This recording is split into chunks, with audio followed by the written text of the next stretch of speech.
অসুখৰ মূল কাৰণ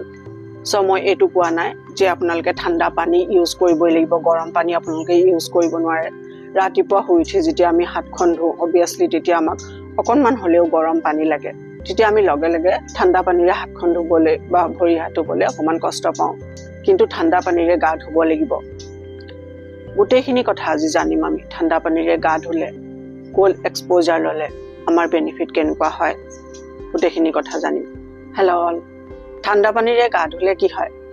গাত শক লাগে হয়নে যেতিয়া আমি গাত ঠাণ্ডা পানী ঢালি দিওঁ আমাৰ গাত শক লাগে মানে এটা ঝটকা লাগে সো আপোনালোকে জানেনে এই ঠাণ্ডা পানীৰে গা ধোৱাটো আমাৰ শৰীৰৰ কাৰণে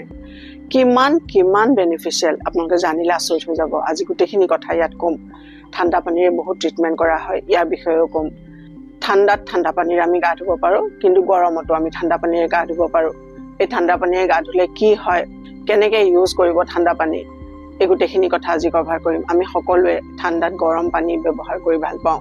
সকলোৰে ঘৰত গিজাৰ থাকে ঠাণ্ডা পানী গাত ঢালি দিয়াৰ লগে লগে যি শক লাগে আমাৰ গাত আমি যেনেকৈ জোকাৰ খাই উঠো সেই সময়ত আমাৰ পুৰা ইমিউন সিস্টেম সাৰ পাই উঠে